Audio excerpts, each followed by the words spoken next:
Hello and welcome to another episode for Neurodiversity Celebration Week. I really hope that you have been enjoying the week and our amazing guests. Today, we're going to dive into why we need to talk about women and girls and maybe even all of those minorities who haven't been factored into our research to date. Today is about asking the questions differently, questioning the questions we've been asking, and really taking a look at maybe where we've been and maybe where we're heading. So, in today's topic, we look at women and girls. We have a little bit of a dive about the research, and we talk about ADHD and autism and giftedness. I've interweaved into this podcast excerpts from other podcasts that I have both released and not released. So, we hear from a little bit from Kathleen Humble and Dr. Rebecca Farley, also a little bit of our conversation that's not yet been released with Amanda Drury and Kate Donahue. And I've interwoven those because there's just some great conversations there, little snippets of conversations where women are talking about the lived experience of either that discovery journey or in that neurodivergent mode and how that affects their life. And what I was really hoping for this episode was that if someone was kind of thinking, "Oh, that could be me, but what does it look like in real life?" And I need something to kind of figure out whether or not, this is real for me. And I was kind of hoping that this episode provides some of those lived experiences that might give you a chance to explore whether or not this is an issue for you, but also shine a light on why women and girls are different, both in that lived experience, but also in where that research has come from. And in looking on that, I've relied heavily on the work by Kathleen Humble, an author that we've already had in another episode on the podcast. And in particular, the articles that she wrote in recent publication, Perspectives on Giftedness, Sound Advice from Parents and Professionals, that was recently published by GHF Press and contains a bunch of articles by different parents and professionals. It's an awesome book, and I refer heavily to 3 articles in that book by Kathleen Humble because she brings up some really great questions and she's done some wonderful research into these issues. So thank you, Kathleen, for doing that massive deep dive for all of us. I really am looking forward to reading more of your work. I was a bit nervous about this podcast initially. I've slept on it. I'm feeling much better. And I was trying to kind of think about why I was nervous and more than usual. I usually release them with a little bit of nervousness, to be honest, but I kind of go for it anyway. And I think, to be honest, I think this episode actually mirrors the way that I think to some degree. And maybe I was nervous about whether or not people would kind of get what I was trying to communicate in this, because the way I think, the way my brain works is it's kind of like a spider's web. It's like, oh, I read that book and I've read that research and there's those 3 articles over there and there's that conversation with that person and that podcast and that one that I haven't even released yet. And they all connect to come together to form this kind of concept or idea.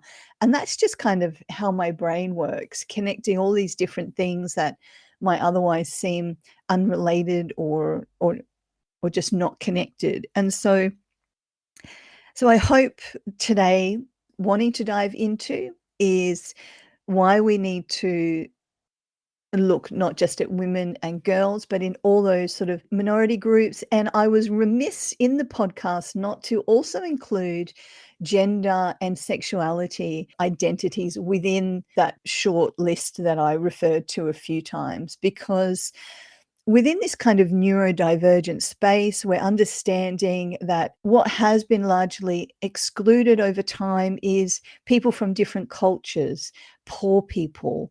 I'm going to forget something again. With good grace, I'm doing my best. Gender identity, sexuality, all of these different minorities, and we need to start considering all of them in that. And so I just wanted to kind of correct that and note that I had kind of left those out. So this week's all about neurodiversity and creating community and creating connection. And that's very much what our Gifted Kids is about. Our goal is to connect everyone out there, share what's going on, and help people find those answers and support and resources that they need. And as a part of that commitment, we have created the Our Gifted Kids Hub. And this week, the doors are open to join us in the hub. Now, we don't open them all the time because there's a certain level of work that goes into that. We just open it a few times a year. And in between that, we put all of our energy into working with our members and connecting and getting that impact and progress. So the Our Gifted Kids Hub, what's it all about? So it's monthly live online information sessions, monthly live online gatherings to meet other parents of gifted kids, access to our Gifted Kids Hub private Facebook group, exclusive member-only podcast, video and interviews, and an online portal which just has a whole ton of information and past podcasts and pages about hot topics and all sorts of stuff. And that's just kind of growing all the time. You also get our bonus, the course Understanding Gifted, and our bonus journey, which is a pathway through parenting gifted kids. So there's a whole bunch there, and it's for the cost of about a coffee and cake a week. And that's deliberate because we want this to be accessible to everyone who needs to kind of get those resources. And we've done this because we want parents to have confidence in understanding what Gifted is all about. We want you to feel supported in parenting your gifted kid. We want you to have peace of mind that you will get through this. There is light at the end of that tunnel. We want you to be able to connect with other parents of gifted kids because we desperately need to share that journey and in a safe place to share and talk about not just the challenges, but also those things that we want to celebrate, but we feel like we can't do that elsewhere. Relief from having an actual direction and knowing what your journey is, and just that place to belong and be seen in all of our quirky gloriousness, just coming as you are in a great community. And it has been an awful lot of fun. We started it kind of mid to late last year, and it's just been an absolute delight. So there's an invitation there to check it out. Join us while the door is open. You can go to ourgiftedkids.com/hub and check out more details there. And yeah, I might see you in the hub. But nonetheless, let's get on with the podcast. And I really hope you enjoy this one. It's a little bit different. But let me know what you think. You can subscribe at ourgiftedkids.com. You can join our free Facebook group and like us and connect with us on Facebook and Instagram. So please reach out because it really helps me to know if these podcasts are hitting the spot. Talk to you soon. Thanks so much. Bye. Hi, I'm Sophia Elliott. As a parent of 3 gifted kids, I'm here to talk about all things gifted. Because I've been isolated and uncertain, and I felt like that parent, then I found peace of mind, support, and my community. This podcast is about sharing that journey, actually parenting gifted kids, and connecting with advice and support. So we have everything we need for every member of our family to thrive. This is the Our Gifted Kid podcast. I'm looking forward today to have a conversation about women and girls. We've been talking all week about neurodiversity and neurodivergence and different lived experiences, but I think it's worth having a special conversation about women and girls within all of that. And I think it's really important, not just because I'm a woman and because I have a daughter, but because there's some real fundamentals that get assumed, and it's worth just questioning the basis on which we assume those things. So there's 2 things that I want to do in this podcast today. First of all, let's be open to considering what we don't know. Let's be prepared to ask some questions and even be open to the possibility that we're asking the wrong questions, that we're we're not asking the right questions yet. And so we're not getting the right answers that we actually need. And also the possibility that our lived experiences are more complicated than we realize. And we talk a lot about everyone having a very different lived experience. And what do I mean by that, first of all? So lived experience for me is the way in which we experience the world. And being open to understanding that actually we all experience the world differently. If you're neurotypical, you're going to experience the world, albeit within that neurotypical kind of sphere, but within that, everyone's going to be a bit different. And so we're talking about being neuroatypical this week, or neurodivergent. So those individuals like myself that are outside of that typical box. And so it's understanding that that lived experience is significantly different to the typical lived experience. So what does that mean? It's the nitty-gritty of, I think, day-to-day living. It's our emotions, it's our senses, our social connections. I mean, if you think about the way we live as humans, it's about existing in our own body, relating to others, processing the information around us, emotions, feelings, all of that stuff that we kind of just take for granted as being, well, we all live, we all got to get through the day, right? But actually, when you consider that some people's lived experience actually makes it harder for them to get through the day because our world is constructed for the very neurotypical majority, which is understandable. If you're going to do something, you're going to do it so most people will fit into that box. And neurotypical is the majority, that's why it's typical. So that makes sense. But we need to do better. And I think we're learning that we need to do better. And so we also touch on today the social model of disability because that's relevant to this conversation as well. You may have heard the podcast that I did recently with Kathleen Humble and Dr. Rebecca Farley. And it was a great podcast and it was a lot of fun and they're amazing women. And I was interviewing them because they had contributed articles to a recent publication by GHF, Perspectives on Giftedness. And within that book, there are actually a few articles that Kathleen has written that relates to our conversation today. So I'm going to refer to those throughout today's conversation as well. And actually, I'm going to be putting in a few snippets from other podcasts that I've done as well. So I haven't done this before. It's a little bit exciting. But first of all, I'd mentioned the social model of disability. Kathleen refers to it in one of her articles that she wrote about identifying gifted kids. So the social model of disability is looking at a disability as a lack rather than a difference. And she thinks that's fundamentally wrong. It's a way we organise and cater for the different needs that is the problem, not the different needs themselves. And that's straight out of her article. So what does that mean? What she's saying there is we all have differences. What makes that difference harder is that point in time where we hit the brick wall of the system. It's that interaction with the system, whether or not the system, i.e. our community, caters for our needs, allows us to be ourselves and thrives within that system.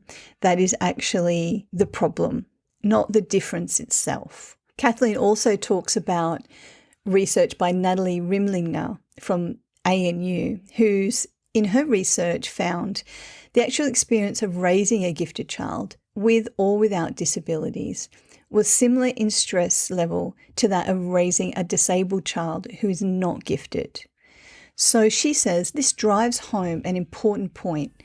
The difference of ability doesn't cause stress. The lack of support and help for those different abilities is what causes the anxiety and stress. So why is this all relevant today? It's Neurodiversity Celebration Week, and we've been talking a lot about neurodiversity. Well, this relates because what we're finding is, and we know this, if you're a parent of a gifted kid, you have bucked against that system that does not cater for your child's difference. And it sort of says, we will cater for those things that are broken, the deficit, but we won't actually cater for the difference itself. We won't stretch to actually cater for what that difference needs fully, and that causes an incredible amount of. So how does that relate to women and girls? Well, what I'm trying to say here is women and girls have a different lived experience. What we know about being neurodivergent in that research has been heavily dictated by research done on boys. And what the society is not doing for women and girls is meeting the needs of that particular difference. And it's because we don't understand it well enough yet. I want to play a little bit from the podcast that I did with Kathleen Humble and Rebecca Farley. And this is Kathleen talking about the research and some of the challenges with the research we have today, especially for girls and therefore women, but also interesting for high IQ boys.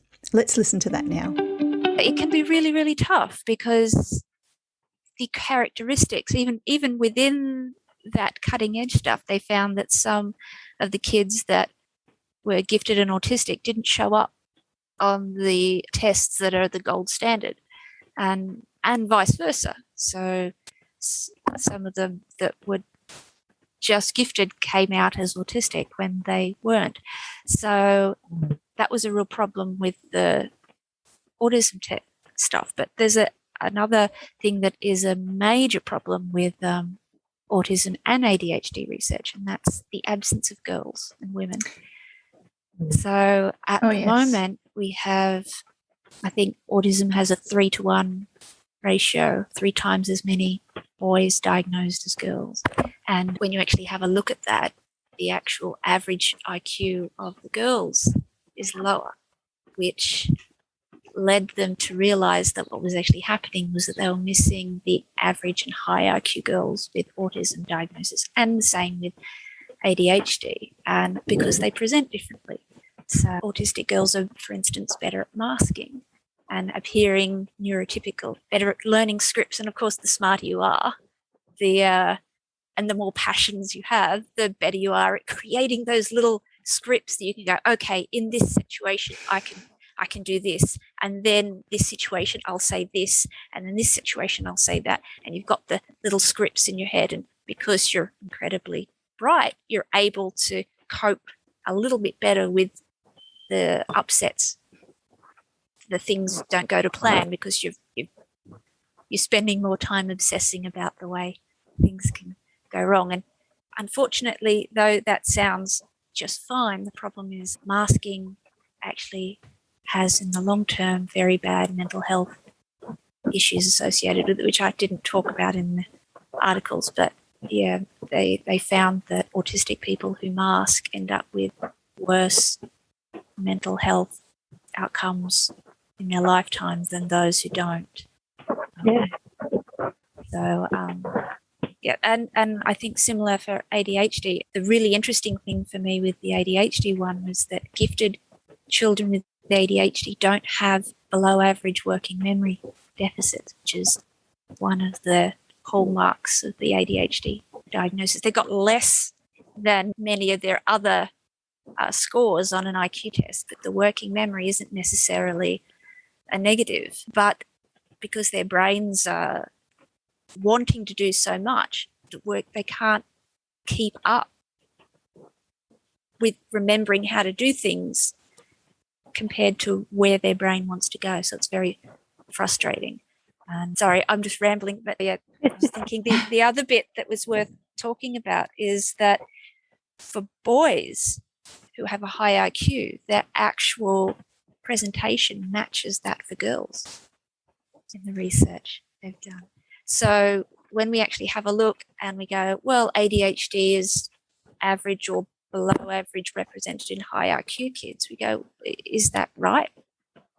Is that actually true? We don't know, because if we're missing all the ADHD girls, and we really are, the research, it's just not there. You could actually rename most of the research where it says ADHD in children, just cross out children, write boys with one or two girls. Yeah. Because that's usually what's there. But for high IQ boys, they look like they're ADHD. And if we're missing the girls, we're missing the high IQ boys. And as a result, there's probably far more gifted kids with ADHD out there that haven't been diagnosed because they don't match the current clinical presentation. That I found fascinating.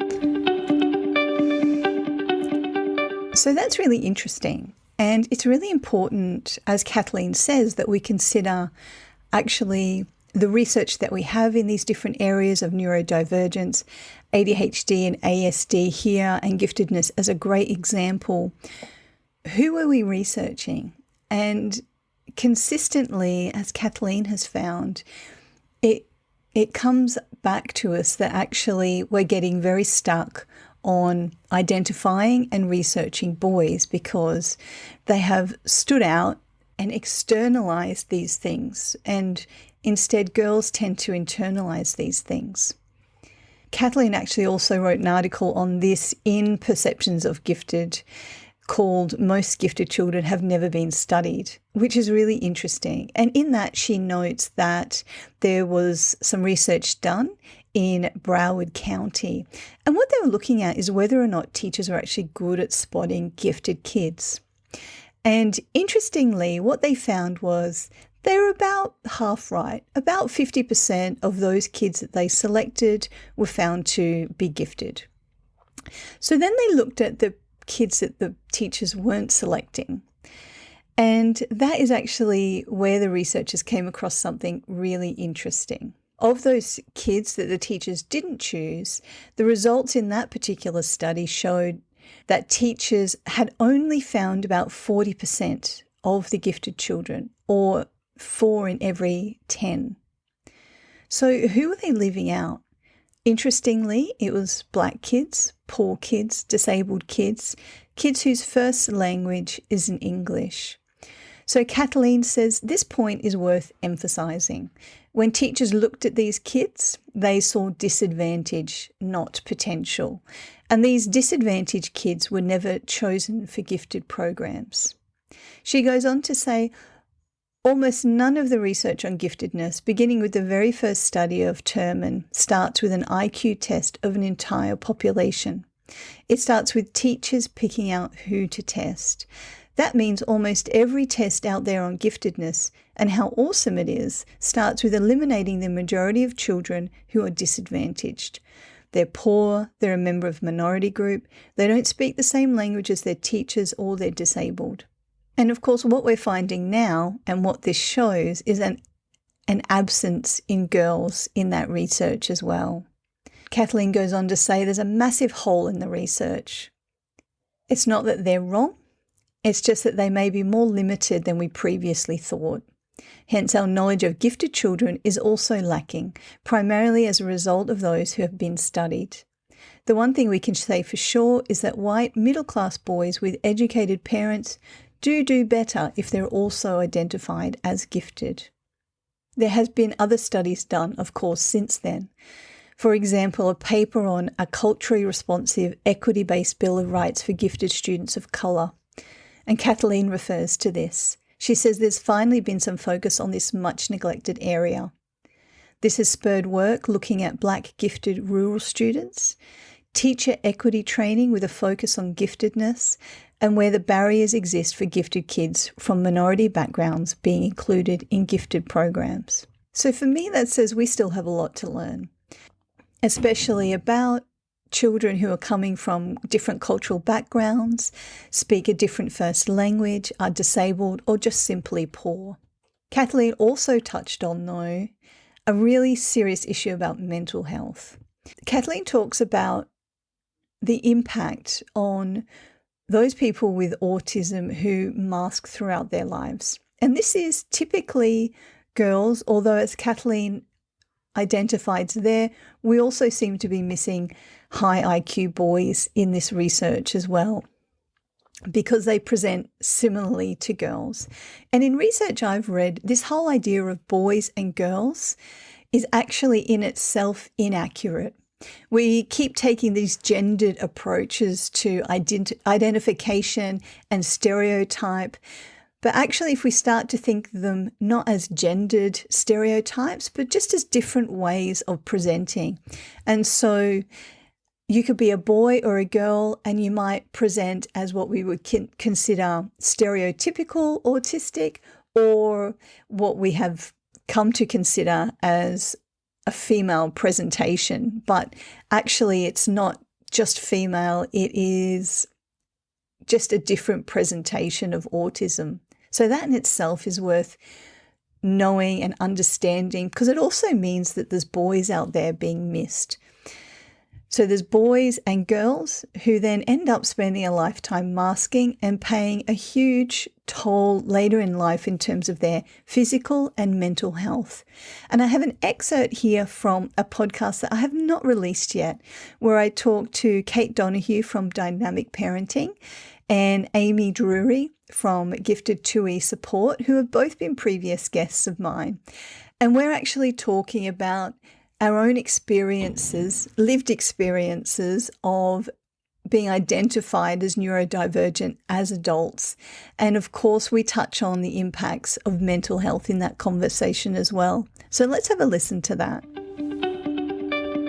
I started doing that research because it came up with a few therapists in terms of my children. So I started researching for my kids. The best way I can describe it was I had a very emotional response to doing that research. And I couldn't quite rationalize in my head at that point that emotional response might be because I am autistic, because at that point I couldn't rationalize or understand how I might be autistic.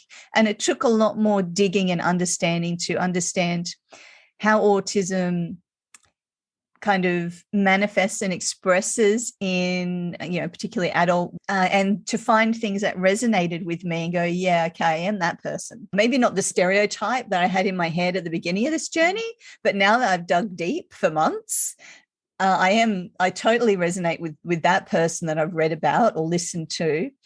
And for me, my identity started to unravel in a pretty bad way. It was a bit messy there for a little while, because it was a lot to comprehend and come to terms with.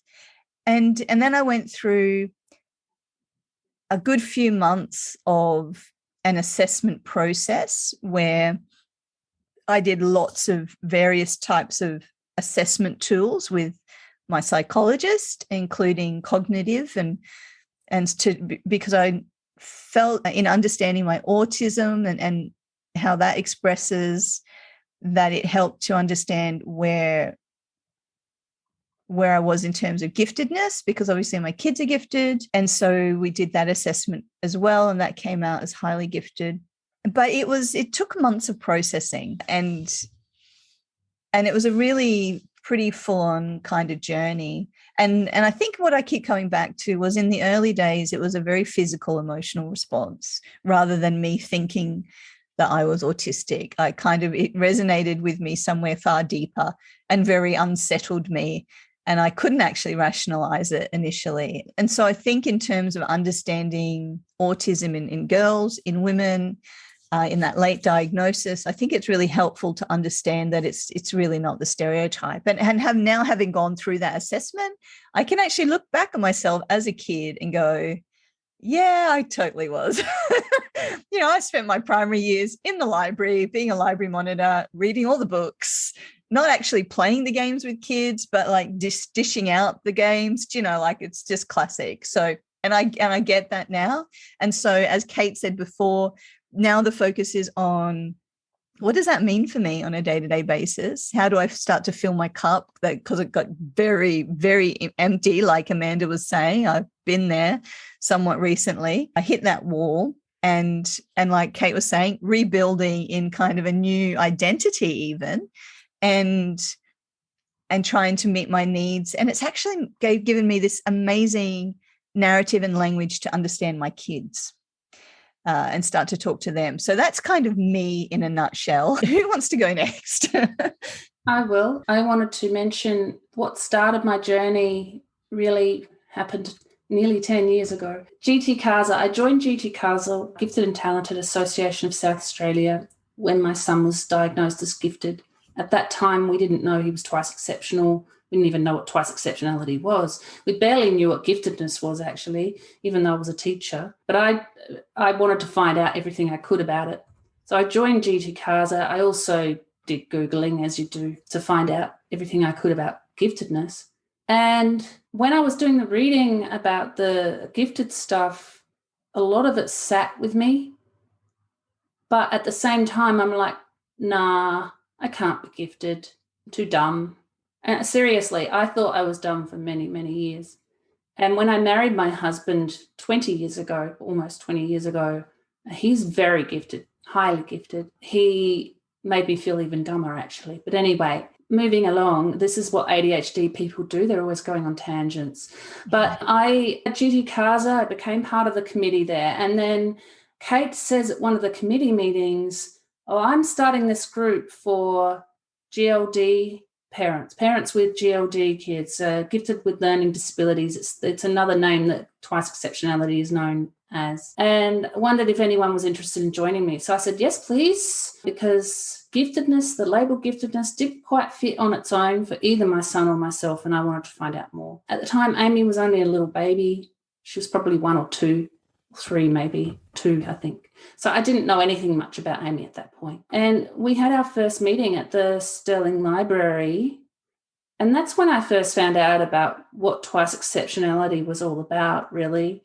Kate opened my eyes to a lot of stuff. She was kind of ahead of me. She'd already done a huge amount of research, particularly around her daughter at the time. And so helped a lot of parents in that group. There were about 8 of us at the beginning. It was a really great year, learned a lot, became more interested in myself a couple of years later, seeing what my son was going through. And by then we knew that Amy was gifted and knew that there must be something else but couldn't work out what it was. And I decided, well, I talked to David one night and I said, I've never felt like I'm gifted at all. I feel like I'm pretty average, even below average. I've never felt very smart because I've never been treated that way by my peers or particularly by my peers, by my teachers too. I had teachers in school that called me thick in front of the whole class. Oh, that's awful. But I said to David, what do you think?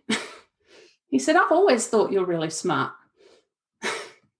So I thought, well, maybe I'll get a test done just to have a laugh. I went and got this multi-assessment thing done. It was also because I was at uni and I knew I'd get extra stuff if I had other things going on. And that's when I found out that I was mildly gifted, though inaccurate, because my scores were so highly scattered that the psychologist said her words were she has never seen anything like it in all her career, and that she unfortunately can't give me a average score, like an accurate one. But I was 91st percentile, so at least mildly gifted, I suppose.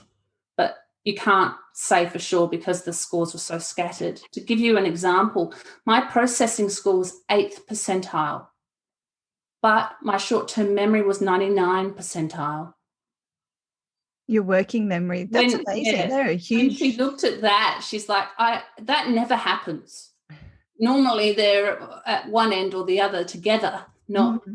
So, yeah. And she decided I had information processing disorder. She said she couldn't definitively say I had ADHD because that has to be diagnosed by a psychiatrist. So I eventually saw a psychiatrist and found out I had ADHD. And that's kind of, that's how I got where I am now. And it's actually helped me hugely. But I think the person it's helped the most is more than me. I think it's helped my husband the most. Because there were things about me he never understood, and he used to be very frustrated by it. And he used to think that I was doing things deliberately, like I wasn't listening to him. And I'd like, no, I didn't hear you. I just didn't hear you. You need to believe me, because he didn't realise that I had ADHD, neither did I. And he realises now that all of that's to do with my ADHD. So it's really helped him, and it's helped our relationship too in a very big way, which is the happy thing about it, I suppose. But I'm still coming to terms with a lot of it. I'm still learning about myself and how to manage in this new world. Yeah, I think the journey is ongoing. And like you say, I think the benefits ripple. It starts with ourselves and that knowledge about ourselves and the way our brains work. Thank you, Amanda. That's really interesting. And I just, even now, I just find it fascinating that we can go our whole lives and not figure this stuff out until we get to this point. So, Kate, you've had a similar journey as well.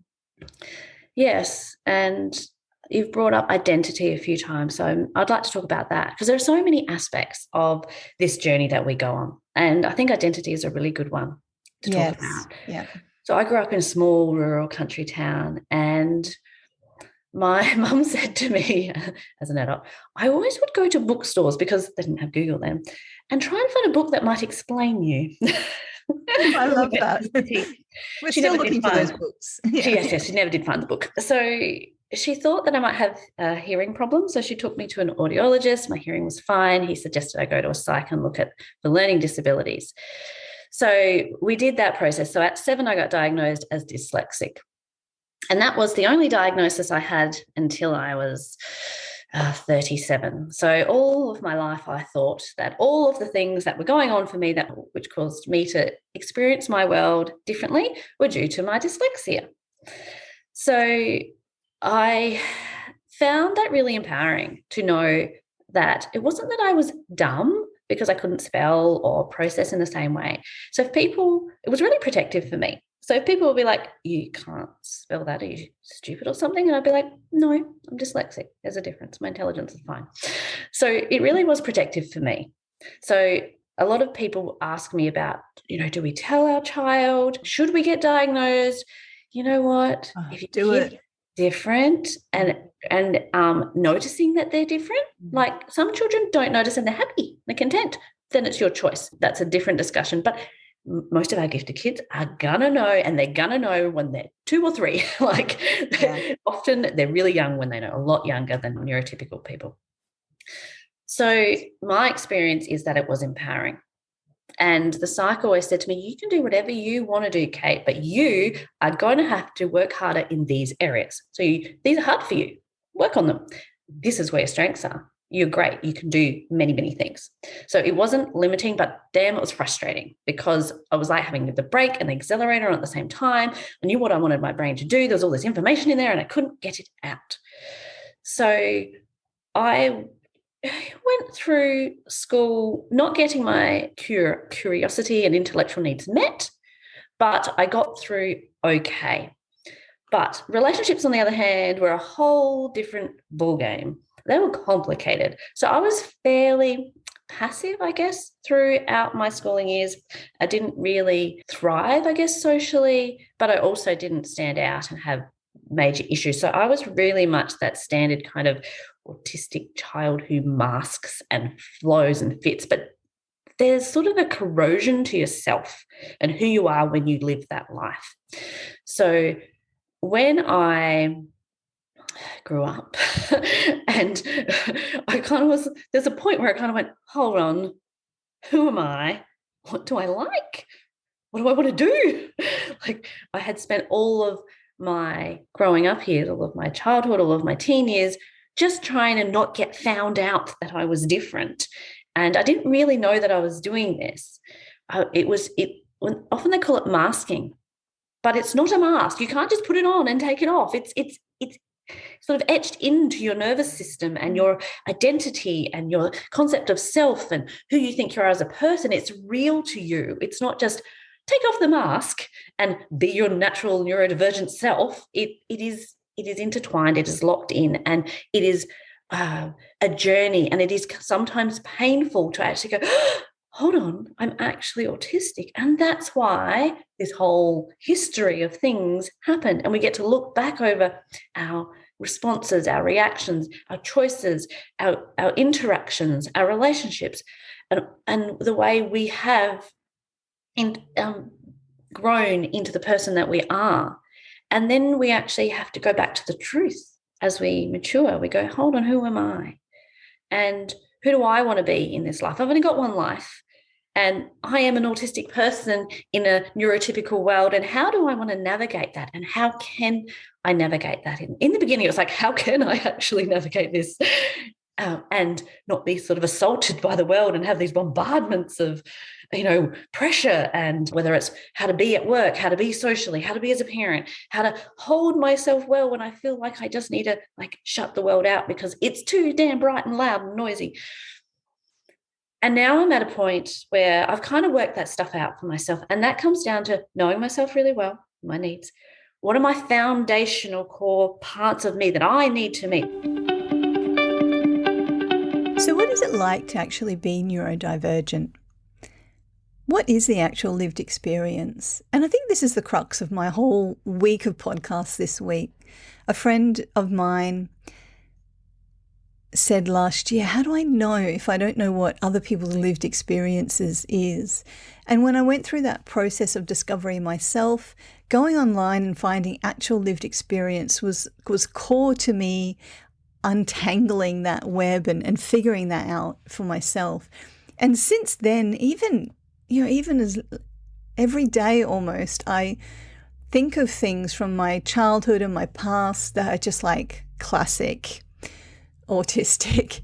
And so, even now, months later, I'm still processing and looking back and identifying things. What set me off on my journey was actually the possibility that I had ADHD. And maybe I still do. I don't know. I might just need to dig a little bit further into that because it does really resonate for me. But a lot of ADHD traits are also autistic traits. So it's a very tangled web.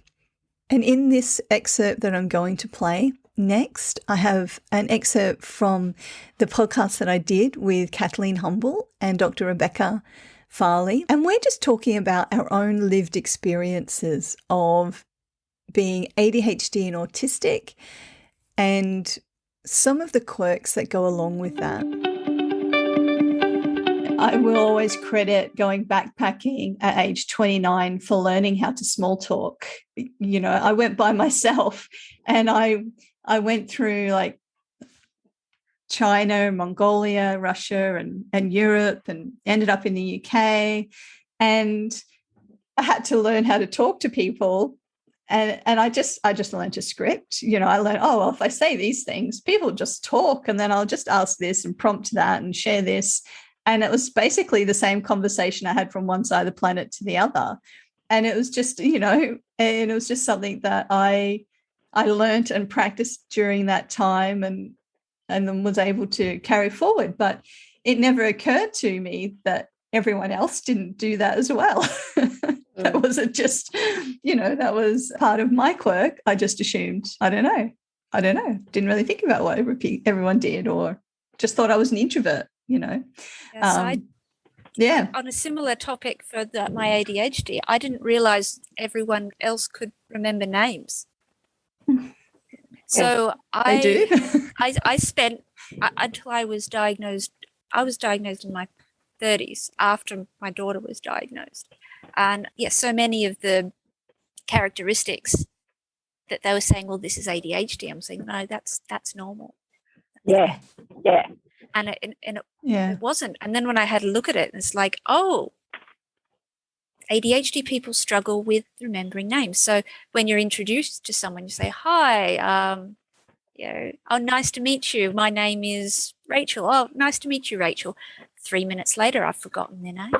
And then, of course, the next day you meet them and they'll say, hi, Kathleen, good to see you again. I'll go, I know you. I can tell you, about, all the things we talked about. I've got no idea what your name is.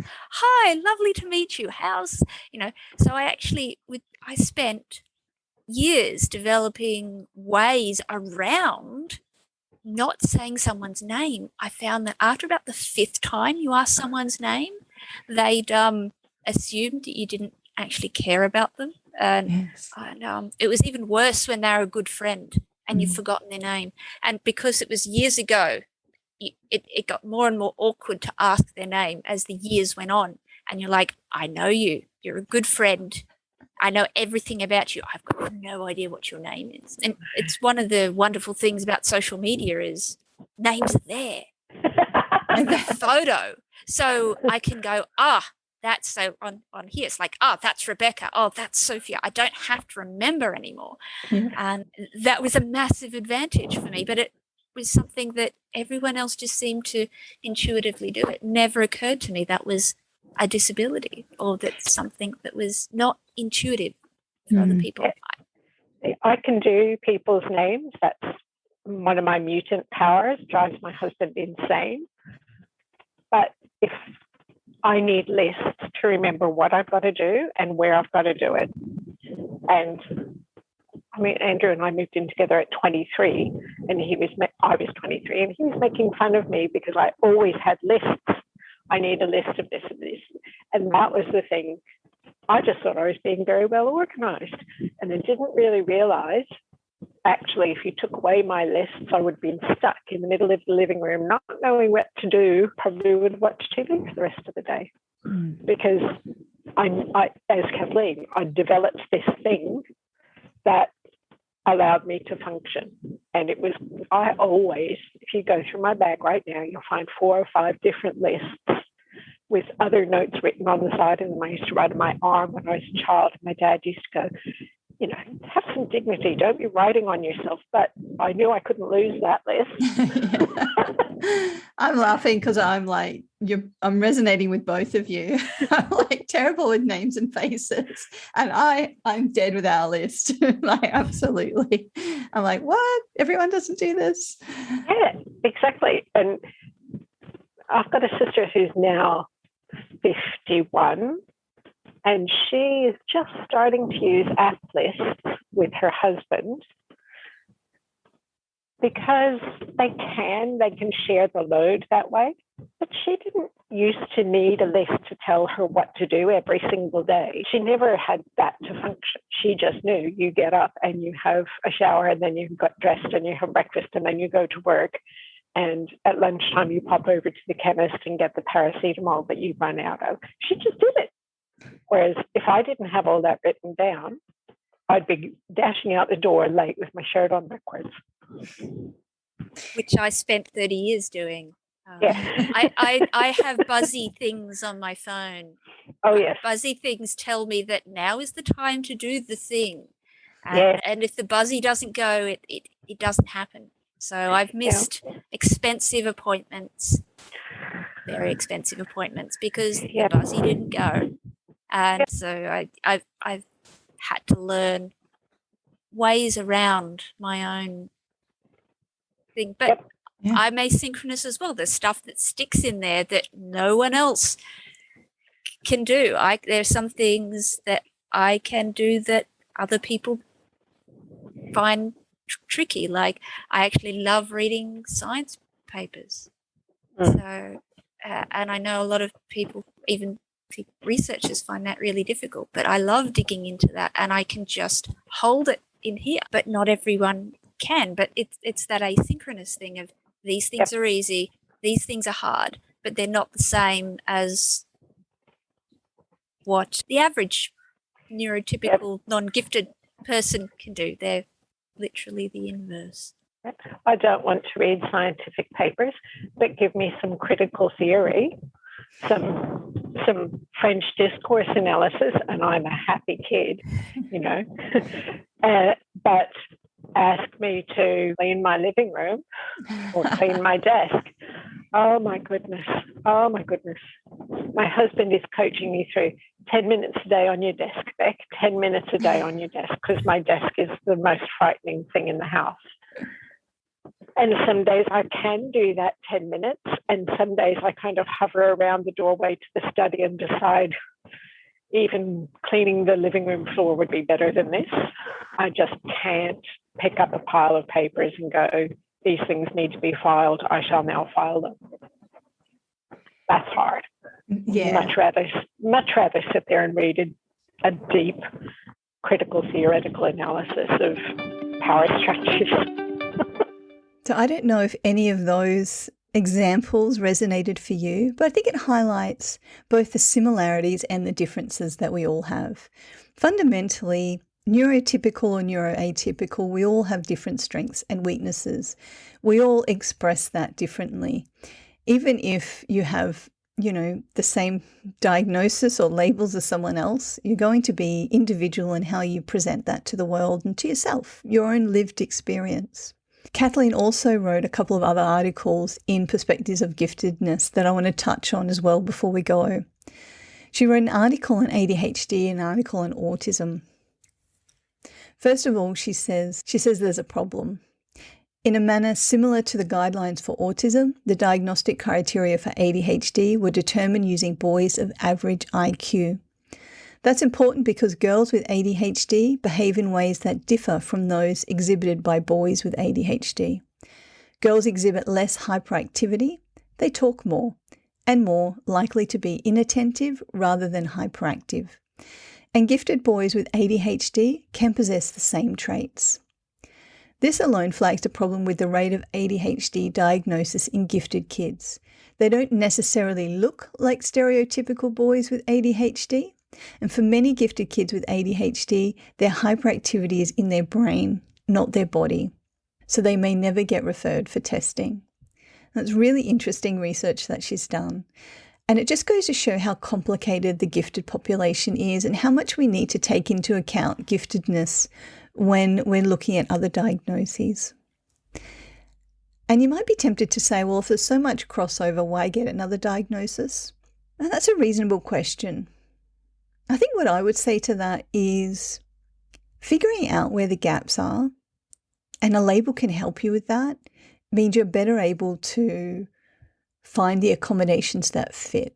You're better able to figure out what your strengths are and what your weaknesses are. And I think that's why it's worth pursuing. Kathleen says that this challenge for identifying gifted children with ADHD is even greater in the case of gifted girls with ADHD. She actually tells a little bit of her own story in this article, which I'd love to read just now. She found out she wasn't just ADHD, she was stereotypical ADHD. But she didn't find out until her late 30s. She says, I never climbed the walls as a kid. Well, not after I fell and sprained my knee badly enough for crutches. I was a quiet kid. It took 5+ seconds to get my attention. It's my auditory buffer. It lags. I passed my tests and I handed in assignments. Granted, I usually did them on the day they were due. In fact, on one memorable occasion, I handed in an assignment laced with the aroma of rotting banana I had forgotten was in my bag. I had to scrape off the banana off the paper, but I got an A+ on that one. Gifted ADHD kids won't necessarily be failing, and if they are highly gifted, they might even look mostly functional until they don't. And I think that's the thing. I think that's the crunch point.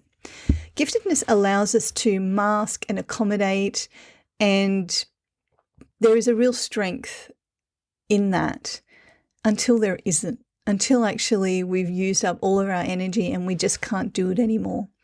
As we talked about earlier with Kate and Amanda. Kathleen says, though, it gets even more complicated, and this is from her article. Even if we know what we're looking for, the red flags aren't the same. Gifted boys with ADHD don't have low working memory scores. This most probably also pertains to girls, but getting together enough gifted girls with ADHD for a study is hard. So gifted kids with ADHD have average working memory scores. This is important because a deficit of working memory, how much information you can hold in your brain at one time, is a hallmark of ADHD. If a child's working memory is impaired but not well below average, the chances of ADHD being discovered with a quick screening test are low. Average indicates that these kids are using their unusual brains to compensate for greater deficits. When properly tested, gifted kids with ADHD will exhibit extremely poor working memory, processing speed, and auditory verbal memory relative to their other abilities. It's extreme asynchronicity. So it's incredibly challenging. It's also really challenging in the gifted and autistic population. In Kathleen's article on this particular topic, she says Despite organised checklists, the answer isn't clear-cut. There are no easy-to-complete lists, and there are many overlapping characteristics that depend for their interpretation on the eye of the beholder. She says it can be hard to determine where giftedness stops and autism starts, or even if that's a sensible way to think about the problem. And that's what I keep coming back to. Are we actually asking the right questions? Kathleen talks about researchers at Bell and Blank Center in the University of Iowa tested 81 gifted children, with half previously diagnosed as also being autistic. They found that there was little to no difference in the IQ results for both groups, and that the characteristics of gifted children and autistic children really are very similar, at least when looked at from the outside using behavioural studies. It's interesting that autism and gifted research has been conducted almost completely separately for an awfully long time. Kathleen says no one was looking for the overlap. It wasn't until the new millennium that researchers had their call to arms moment and really started taking a good look at whether it was easy or hard to distinguish gifted kids from gifted autistic kids. Until that point, and indeed still in much clinical practice, the diagnosis a child received depended on the specialty of the assessing professional. So professionals with experience with autistic children were more likely to assess a gifted child as autistic, and professionals with experience with a gifted child were more likely to assess a child as gifted but not autistic. It wasn't until recently that research into gifted autistic children moved much beyond individual case studies. And the first truly comprehensive study with a large enough sample for the creation of diagnostic criteria was only performed as recently as 2014. That was done at the University of Groningen. Oh no, I know I've pronounced that incorrectly. In 2014. And it actually seemed to suggest that we are asking the wrong question when we try to find an exact cutoff point between gifted autistic children and just gifted children.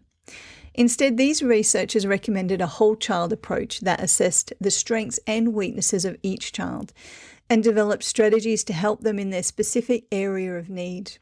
In this model, there was no cutoff point because the relationship between giftedness and autism wasn't linear.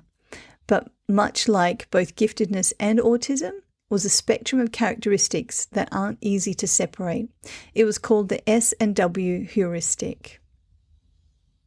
And of course, Kathleen goes on to say, even this cutting-edge research has gaps and includes questions that have yet to be answered. One of the more pressing is about gifted autistic girls. Even the developers of the S&W heuristic, which as of 2014 was the best method for diagnosing gifted autistic individuals, used the 3-to-1 ratio for boys and girls in their development of testing procedures. In almost all current research on gifted autistic kids, the number of gifted autistic girls represents in the research sample is less than 10, often being as low as 5. And this sadly is potentially too small for the kind of rigorous statistical analysis that would be needed for the use of this research in clinical practice. I want to say a huge thank you to Kathleen for doing all of that research and writing those articles. That information came from 3 articles in particular. The first one, most gifted children have never been studied. ADHD and giftedness, it's complicated. And is my gifted child autistic? That were all found in the Perspectives of Giftedness book. I think that's really fascinating. And I think it poses lots of questions and is a really good opportunity just to pause and understand where we are in time. Now, if you've listened to yesterday's podcast about positive disintegration, Chris and I got on a little tangent towards the end about the book Neurotribes. There's a book written by Steve Silverman about the history of autism, and it's an absolutely fascinating read. I highly recommend it.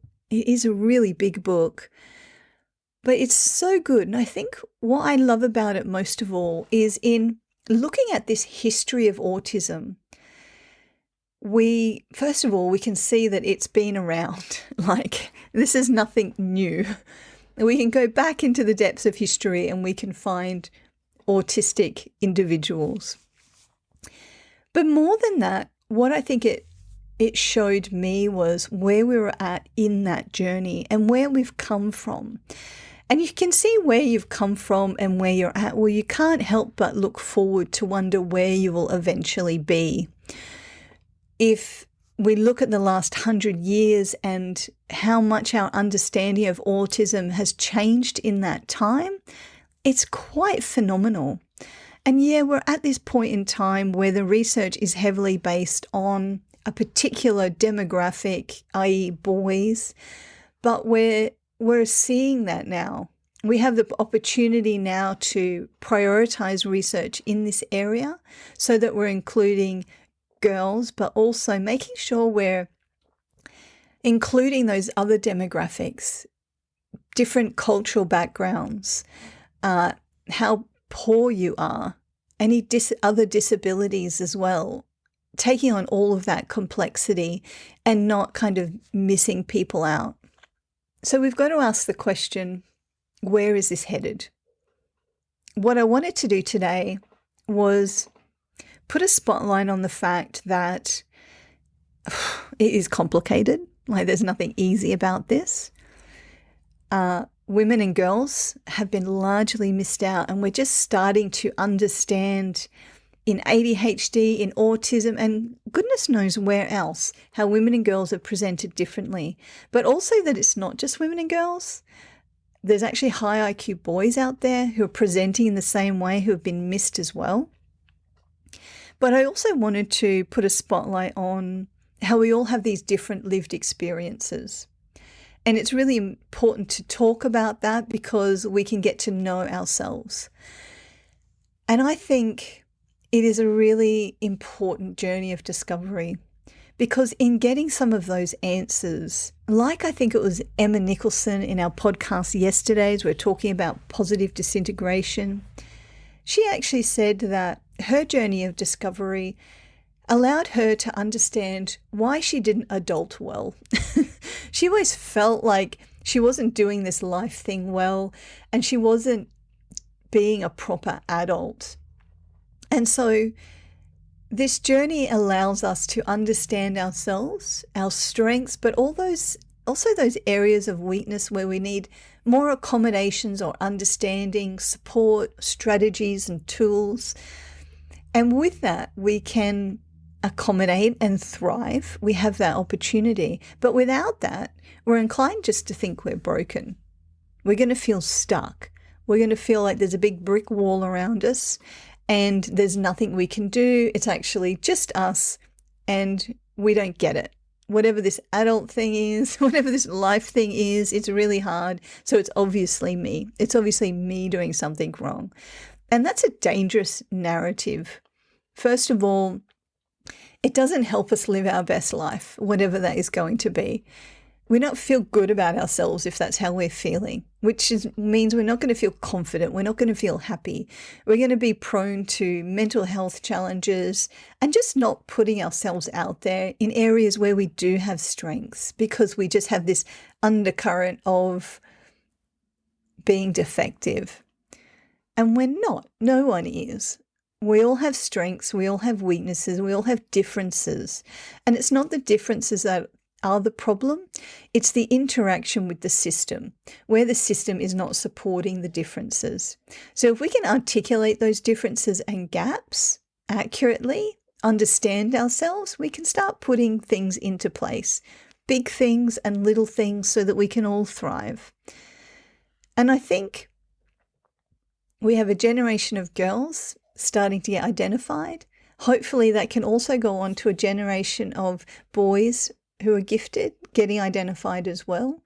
And we've got adults out there going on this discovery journey, understanding themselves better, understanding their kids better, and having that opportunity to reframe their lives and move forward in a positive frame of mind, with a positive strengths-based reference. And I think that's what's really important about this conversation. I hope you've enjoyed today's podcast. I hope it wasn't too mishmashy. I haven't tried this excerpt thing before, and I really hope that I've pulled that off. But thank you for joining me this week. It's been a real delight. Our Gifted Kids has always been about community and bringing people together and connection. And so I do need to mention as well that our doors are open this week for the Our Gifted Kids Hub.